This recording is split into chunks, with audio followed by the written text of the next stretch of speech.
기도하겠습니다.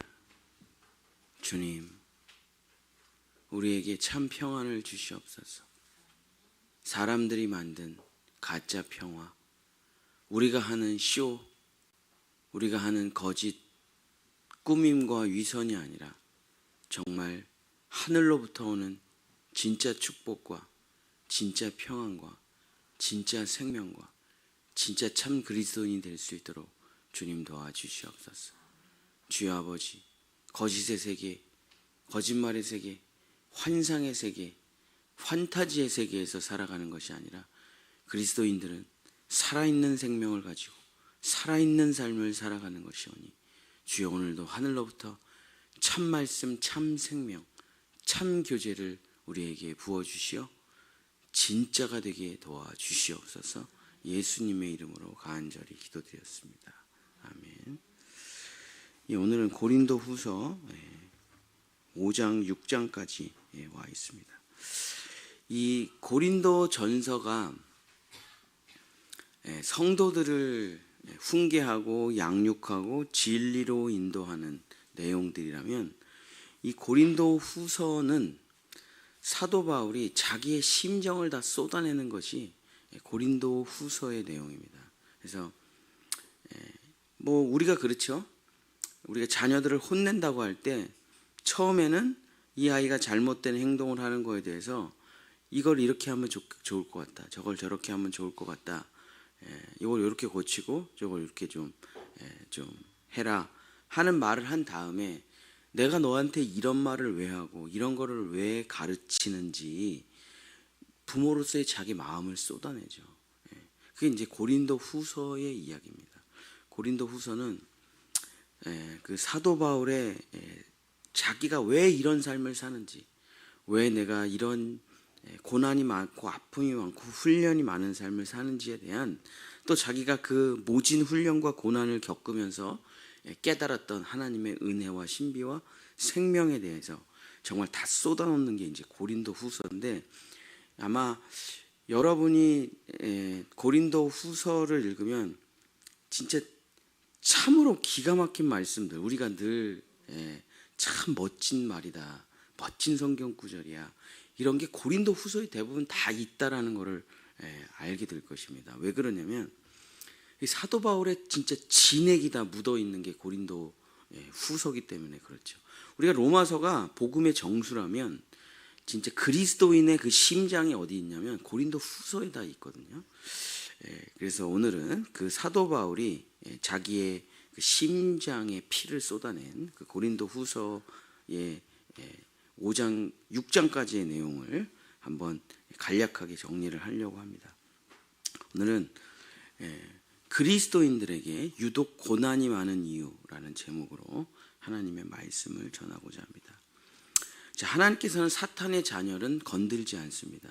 왜냐하면 어차피 그들에게는 죽음 이후에 심판이 있고 그에 합당한 재판이 있고 그에 합당한 형벌이 있어요.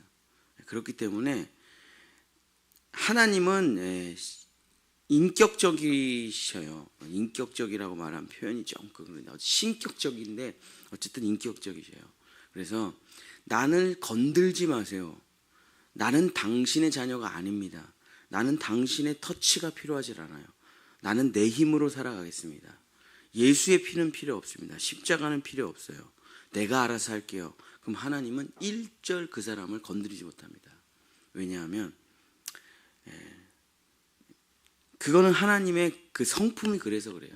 우리가 아무리 공부하라고 해도 아이가 공부를 안 한다면 어떻게는 못해요. 정기 고문하실 거예요? 아니면 감옥에 가두실 거예요? 밥 안 주실 거예요? 그렇죠? 끊임없이 권면하고 설득은 할 수 있지만 본인이 끝까지 안 하겠다고 하면 어떻게 할 수가 없어요. 왜냐하면 그 아이도 인격이 있기 때문에 그런 것이죠.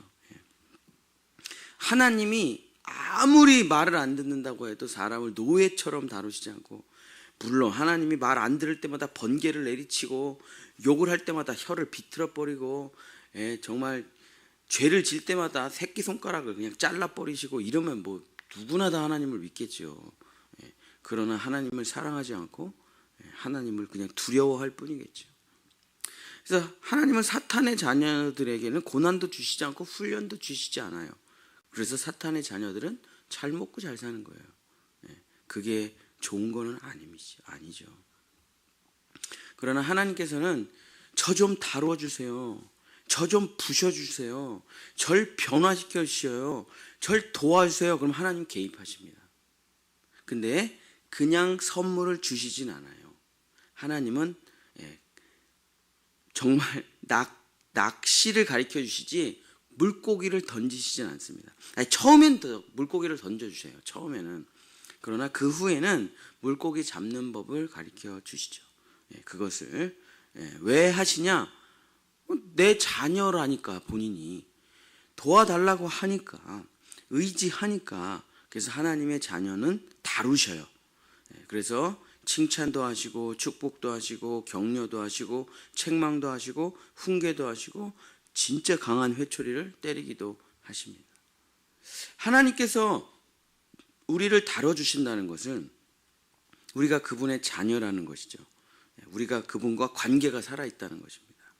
그래서 사람들은 그것을, 하나님이 우리를 다뤄주는 것을 고난이라고 부르는데 사실은 고난은 아닙니다. 고난이라는 것은 자기가 스스로 문제를 일으켜 그 대가를 치르는 것을 고난이라고 부르는 거예요. 성경에서.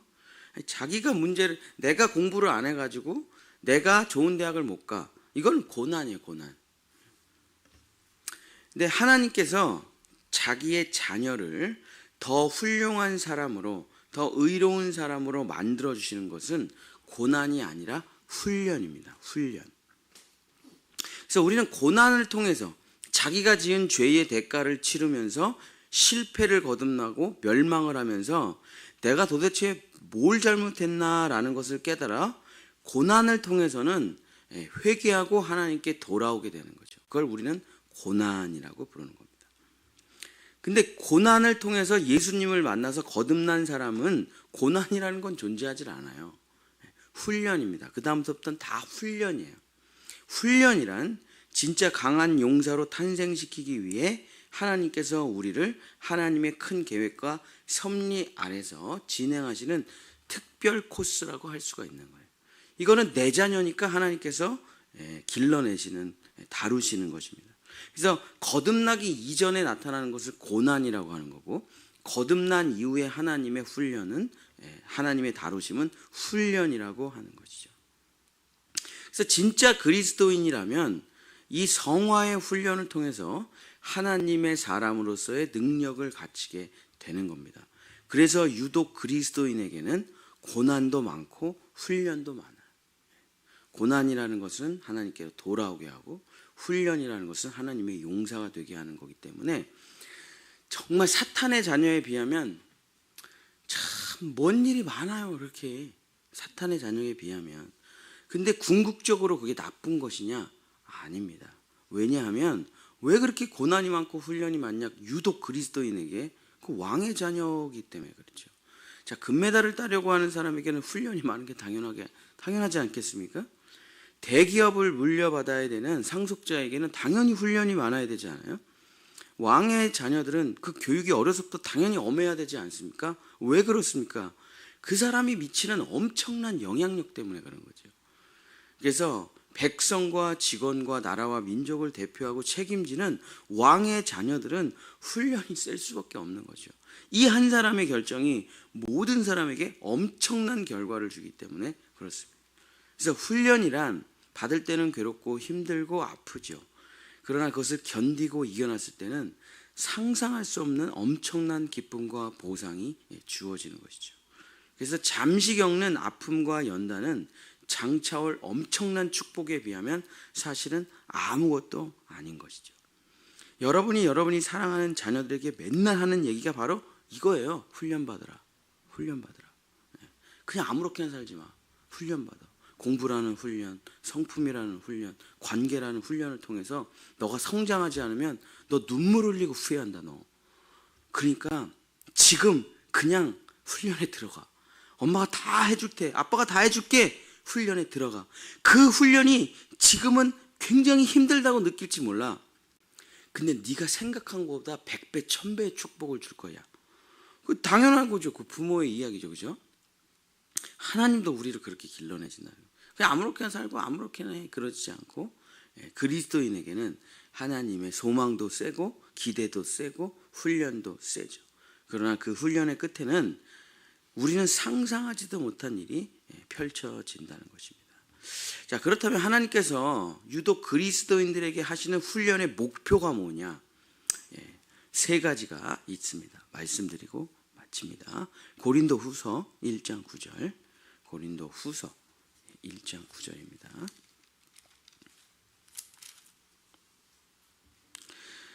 우리는 우리 자신이 사형 선고를 받은 줄 알았으니 이는 우리로 자기를 의지하지 말고 오직 죽은 자를 다시 살리시는 하나님만 의지하게 하심이라.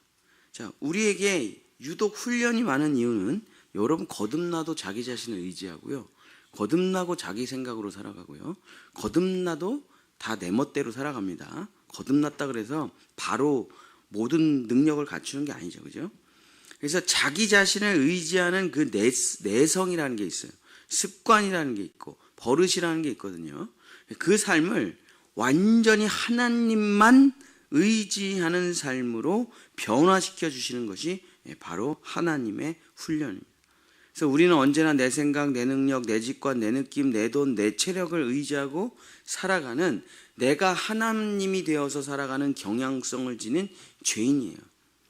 이 나를 믿는 경향성, 나만 생각하는 이 경향성을 끊어내고 오직 하나님만 의지하고 하나님만 믿고 나아가는 그 놀라운 영적인 체력을 길러내 주시기 위해 하나님은 우리에게 훈련이라는 걸 시킵니다. 어떤 훈련이냐? 그 위에 나오는 사형 선고의 훈련이에요. 그래서 내가 내 힘을 의지하면 하나님은 무조건 사형이라는 걸 때려줘요. 그래서 왜 안 되지? 거듭나고서도 이런 고민을, 거듭나기 전에는 사실 죄 때문에 아파서 고민하는 건데 그게 고통이 100이라면, 그 죄로 인한 고통이 100이라면 거듭난 이후에 말씀대로 살아가지 못해서 받는 고통은요 1000이에요. 1000. 그게 훨씬 고통스러워요. 예수를 모르면 그냥 마음대로 살면 되는데 내 안에 분명히 주님이 계신데 뭔가 하나님의 뜻대로 살지 못하는 이 고통이라는 것은 엄청납니다. 엄청나요. 주님을 늘, 하나님을 아는데도 주님을 실망시켜. 그때 하나님께서 우리에게 어떤 걸 주시냐면 네 힘으로 하면 안 된다는 것을 가르쳐 주셔요. 그게 뭡니까? 사형 선고를 받는 것 같은 그 날들이 펼쳐진다. 이걸 맞아보면 알게 돼요. 내가 또 나를 의지했네. 내가 또 나를 믿었네. 아닌 것 같은데 아닌 것 같은데 또 내가 나를 믿었네. 그러면서 사형 선고 딱 맞으면은 거기서 그냥 강하게 확신이 들죠. 이제 다시는 이렇게 하지 말고 주님을 믿어야지. 주님을 믿어야지. 그러면서 죽은 자를 다시 살리시는 하나님을 의지하게 되는 쪽으로 점점 변해간다. 내 능력은 여러분 믿으십시오. 나는 언제나 틀리다. 이게 진리예요. 나는 언제나 틀리다. 물론 맞는 것도 있어요. 근데 맞아봐야 얼마 못 가요. 그리고 맞는 게 나빠요. 왜냐? 오늘 내가 맞았어요. 내일도 맞을까요? 자, 우리가 주식을 산다 해보세요. 오늘은 돈을 벌었어요. 내일도 벌까요? 우리가 도박을 한다. 한 번은 딸 수 있죠. 내일도 딸까요? 결과는 망함이에요. 결과는. 조금은 따고 조금은 뭐 되는 것 같아서 내가 주식에 고수야 어쩌고 저쩌고 하는 사람들 마지막에 어떻게 되죠? 부동산 투자 잘하시는 분, 주식 투자 잘하시는 분, 자기 대박을 터뜨린다 그런 분 결말 아시잖아요. 우리 다 진짜 너무 비참하시죠. 왜? 한 번 되면 또 하고 또 될 것 같거든. 근데 한 번 맞지 두 번 맞냐고요. 두 번 맞지 세 번 맞겠습니까? 언젠가는 다 무너지는 거죠. 그래서 나는 언제나 틀리다. 나는 언제나 능력의 한계가 있다. 그래서 이런 걸 그냥 굳건하게 믿는 겁니다. 근데 하나님이 나에게 하라고 하시는 건 다 아닌 것 같아요. 이게 느낌이. 이렇게 해서 되겠나? 이렇게 해서 뭐가 나타나? 근데 그 순종의 능력이라는 게 얼마나 엄청난지를 깨닫게 되는 겁니다. 우리가 왜 요 모양 요 꼴로밖에 못 삽니까? 내 나라는 것에서 벗어나지 못하니까. 그죠? 그러니까 나라는 거 그냥 버리고 하나님으로부터 오는 것을 믿고 살아가면 완전한 변화가 일어나는 거죠. 근데 내가 나를 버린다는 거는 사망 선고 아니면 절대 안 버리거든요. 그러니까 하나님께서는 내가 이거 해볼 거예요. 그럼 사형. 이거 해볼 거예요. 사형. 이거 해볼 거예요. 사망. 이거 해볼 거예요. 실패. 계속 때리세요. 계속. 그 진짜 계속 얻어 터져서 KO가 되면 그때 그럼 이제 주님의 뜻대로 해보겠습니다. 이렇게 되는 거죠. 뭐 다 그렇지 않습니까? 그래서 내 능력은 없는 것을 있게 하지 못합니다. 내 능력은 죽은 것을 살리지 못해요. 내 능력은 실패를 성공으로 바꾸지 못하며 내 능력은 사람을 변화시키지 못해요. 내 배우자, 내가 사랑하는 자녀라도 내가 우리 남편과 아내, 자녀를 변화시킬 수 없다라는 것을 굳건하게 믿어야 됩니다. 해봐야 아무 소용이 없어요. 시간 낭비예요. 관계만 틀어질 뿐입니다. 내 능력과 내 힘으로 아무것도 할 수 없고 하나님을 의지하고 하나님을 믿고 하나님께 모든 것이 가능하다는 그 대전환이 일어나는 그 훈련이 바로 우리에게 일어나는 훈련이죠. 그래서 이것이 변화되면 정말 놀라운 삶이 펼쳐지게 되는 것이죠. 두 번째, 우리가 하나님께서 우리를 훈련시키는 목적 두 번째, 고린도 후서 4장 10절에서 12절입니다.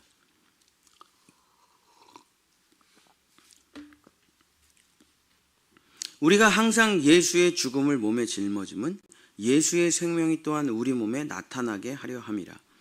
우리 살아있는 자가 항상 예수를 위하여 죽음에 넘겨짐은 예수의 생명이 또한 우리 죽을 육체에 나타나게 하려 함이라. 그런즉 사망은 우리 안에서 역사하고 생명은 너희 안에서 역사하느니라. 자, 두 번째, 하나님께서 그래, 나를 의지하지 말고 하나님을 의지해야 되는구나. 나를 믿지 말고 하나님을 믿어야 되는구나. 그걸 깨달았어요. 그러니까 어떻게 하는 거냐 이거. 그래, 하나님을 믿는다는 건 그게 뭐 어떻게 하는 거야? 교회 나가는 거야? 뭐 기도를 하루에 2시간씩 하는 거야? 그런 게 아니고, 우리가 하나님을 믿는다는 건 뭐냐? 그 내용, 컨텐츠가 뭐냐? 그것은 나를 죽음에 넘기고 예수의 생명이 나타나는 삶을 살아가는 겁니다. 근데 나를 죽음에 넘긴다는 그 훈련이라는 걸 우리가 다 해본 적이 없어요. 항상 내가 승리하고 내가 잘되고 내가 먹고 나만 편하고만 살아왔기 때문에 나를 죽음에 넘긴다, 이게 뭔 말인지를 몰라요. 그래서 십자가에서 죽으셨습니까? 도대체 저게 무슨 말이야? 이렇게 되는 거죠. 매일 자신을 십자가에 넘기십니까? 도대체 저게 뭐 헌금을 하라는 얘기인가, 뭐 주일 성수를 하라는 얘기인가, 그죠? 무슨 말인지를 못 알아듣는 거예요. 그래서 하나님께서는 그 훈련을 시키시는 겁니다. 나를 죽음에 넘기는 훈련을 통해서 십자가와 부활의 대원리를 가르쳐 주시기 위한, 결국 나의 포기, 나의 내려놓음, 나의 죽음을 받아들임, 나를 십자가에 넘김이라는 것이 바로 그 일을 통해서 내 안에 계신 그리스도의 생명이 나타나고 내 안에 계신 그리스도의 부활이 나타나고 내 삶에 그리스도의 역사가 나타나고 내 죽을 육체에 영원한 생명이 나타난다는 것을 우리는 살면서 계속 경험해야 되는 것입니다. 그래서 돈 문제 거듭나셔야 되고, 자녀 문제 거듭나셔야 되고, 신앙의 문제 거듭나셔야 되고, 관계의 문제 거듭나셔야 되고, 저번에 설명을 드렸죠. 모든 영역이 다 거듭나야 된다니까. 뭘로요? 십자가와 부활. 그 십자가라는 거 뭐야? 나를 십자가에 못 박는다는 게 뭐예요? 내가 하던 방식으로 하지 말고 하나님의 방식으로 한번 해본다는 거죠. 내 생각, 내 느낌, 내 계획, 내 직관, 내 아이디어 다 갖다 버리세요. 다 의미가 없다니까요. 근데 그게 쉬운 것 같죠? 그게 죽을 것 같이 어렵기 때문에 내가 십자가에서 죽었다라고 표현을 하는 거예요. 내 아이디어를 버린다. 남이 나한테 막 모함하는데 내가 걔를 용서한다. 이거요, 죽지 않고 못하는, 내가 죽은 것 같다라는 느낌이 들지 않고까지 나를 끌고 가지 않고서는 적당히 해낼 수 있는 영역이 아니에요. 다 헌금을 한다, 주일 성수를 드린다, 새벽 기도를 드린다, 용서를 한다, 양보를 한다, 손해를 본다, 다 내가 죽어야 되는 겁니다. 다 대충 그냥 뭐 쉽게 뭐 호떡 사 먹는 일이 아니에요. 어려운 일입니다. 나는 죽었어. 나는 없어. 나는 그리스도 안에서 죽었어. 나는 아무것도 아니야. 내 안에 오직 주님만 살아계셔. 이거 없이는 한 걸음도 못 나간다니까요. 그죠? 우리 다 해봐서 알잖아요.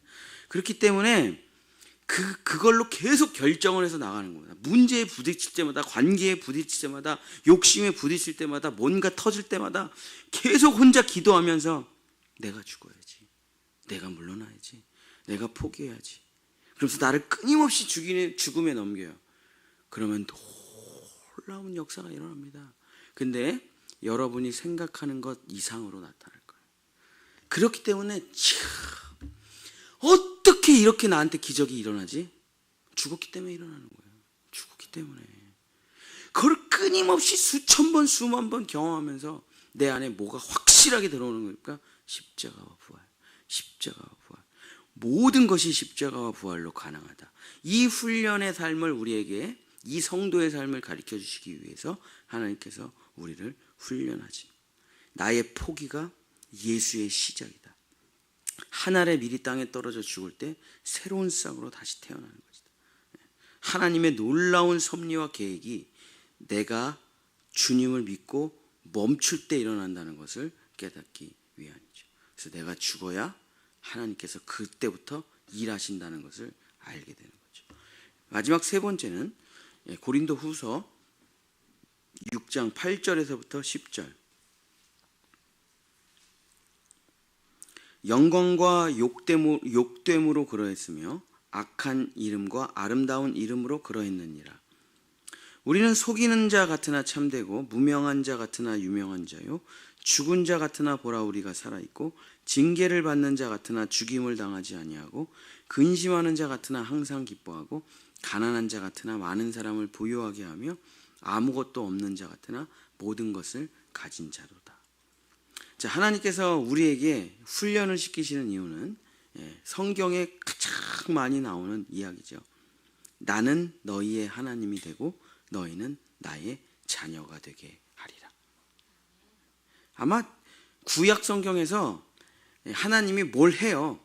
내가 이렇게 한 이유는, 저렇게 한 이유는, 내가 너희들에게 시내 산에서 법을 준 이유는, 내가 만나와 메추라기를 주고 광야길을 걷게 한 이유는, 가나안 땅에 너희를 데려온 이유는 전부 다 뭐라고 나옵니까? 나는 너희 하나님이 되고 너희는 나의 백성이 되다.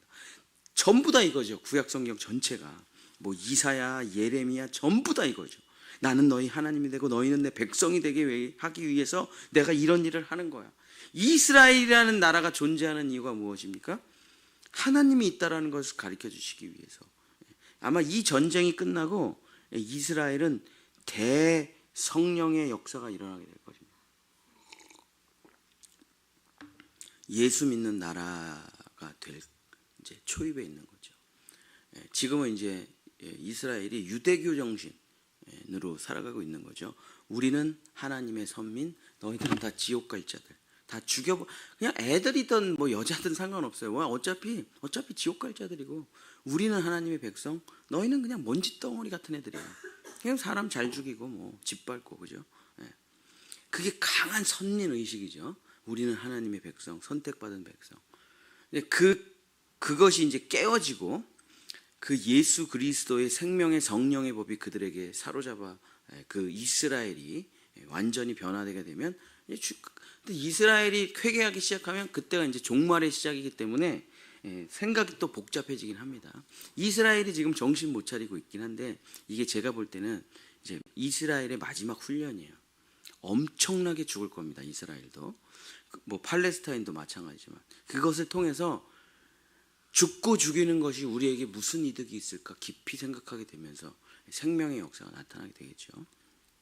어쨌든 하나님께서 이스라엘을 훈련시키시고 이스라엘을 저렇게 회초리를 강하게 치시고 막 진짜 들들들들 이스라엘의 훈련이 제일 세요. 전 세계 민족에서 제일 훈련이 센 나라가 어디입니까? 이스라엘. 2등이 대한민국이죠. 우리도 말 안 들면 전쟁이에요.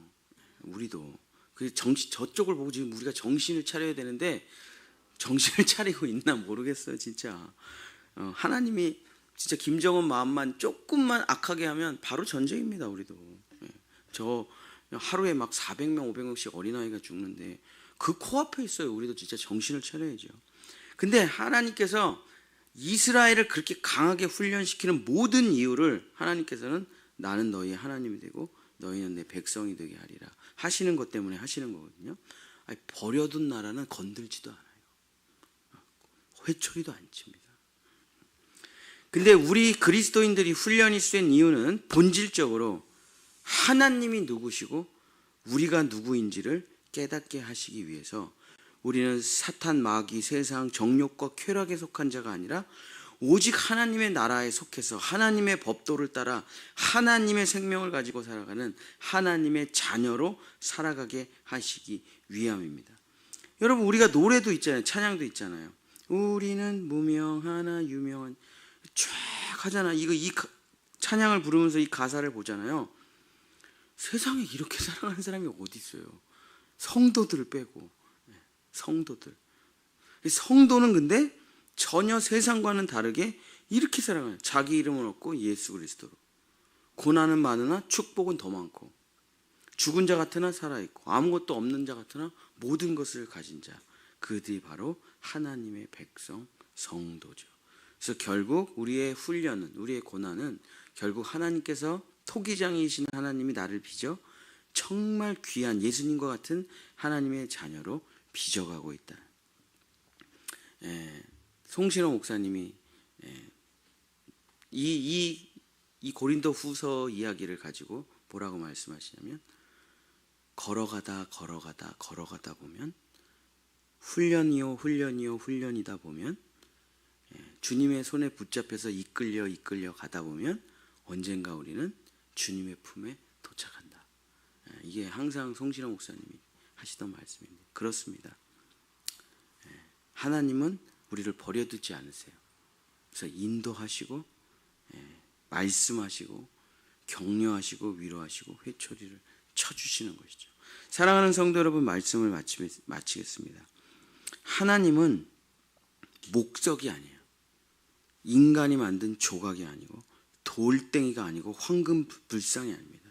하나님은 살아계셔요. 하나님은 계획이 있으시고 우리에 대한 감정이 있으시고 기뻐하시기도 하시고 노하시기도 하시고 회초리도 치시고 교제도 나누시고 칭찬도 하시고 훈련도 하시고 상도 주시고 벌도 주시는 살아계신 하나님을 만나는 것이 신앙입니다. 그렇기 때문에 살아있는 하나님과 교제하기 때문에 우리는 여러 가지 일들이 일어나는 거죠. 거기에 가장 깊은 것이 뭐냐면 하나님은 우리를 자기의 자녀로 만드시려고 하신다는 겁니다. 하나님의 형상과 하나님의 모양과 하나님의 능력을 가진 자로 만드시려고 하신다. 하나님은 우리를 반드시 빚으신다는 겁니다. 다루신다는 것이에요. 그것이 저주입니까? 그것이 나는 왜 예수를 믿어가지고 이렇게 살 수밖에 없나? 그런 게 아니죠. 엄청난 축복입니다. 우리가 한 단계를 거쳐서 하나님께서 우리에게 주시는 그 놀라운 축복을 누릴 때 우리는 고난의 훈련을 마치고 훈련이 끝나면 항상 이런 생각을 하게 됩니다. 내가 만약에 이런 일들이 없었다면 내가 지금 주님 앞에 있을까? 내가 만약에 이런 일들이 없었다면 정말 주님을 의지했을까? 내가 정말 이런 일이 없었다면 진짜 하나님의 생명을 얻었을까? 내가 정말 이런 일이 없었다면 이런 진짜 엄청난 축복을 누릴 수 있었을까? 아니죠. 그런 일이 없었다면 우리는 이 자리에 있을 수가 없습니다. 앞으로 우리가 죽는 순간까지 주님은 우리를 버리지 않으시고 다루시고 빚으실 것입니다. 주님의 형상으로 나를 빚어주시옵소서. 그래서 끊임없이 주님께 우리를 내어던지고 맡기고 주님의 손에 빚어져 마침내 하나님의 완전한 형상이 되시기를 예수님의 이름으로 간절히 축복합니다. 기도하겠습니다. 주여, 우리는 버려진 자들이 아닙니다. 우리는 고아가 아닙니다. 우리는 아버지가 있습니다. 그 아버지는 우리에게 말씀을 하시고 인도하시고 격려하시고 회초리도 치시고 훈계도 하시고 양육도 해주십니다. 우리는 주님과의 친밀한 교제를 통해 빚어지고 연단받아 정금같이 될 것입니다. 하나님의 형상이 될 것입니다. 모든 미련과 욕심과 이기심을 다 벗어버리고 죄악의 모습을 다 벗어버리고 마침내 완전한 형상을 이루어 하나님의 품에 안길 것입니다. 주여, 우리 성도들 평생 늘 매순간 다뤄주시옵소서. 함께해 주시옵소서. 말씀해 주시옵소서. 인도해 주시옵소서. 그래서 하나님과 함께 동행하는 축복의 삶을, 영광의 삶을, 왕의 자녀로서의 삶을 살아가는 우리 본향의 성도들 될 수 있도록, 특별히 우리 자녀들도 그렇게 다루어짐을 통해 진정한 하나님의 자녀로 거듭날 수 있도록 역사하여 주시옵소서. 여호와는 내게 복을 주시고 너를 지키시기를 원하며 여호와는 그 얼굴을 내게 비추사 은혜 베푸시기를 원하며 여호와는 그 얼굴을 내게로 향하여 드사 평강 주시기를 원하노라.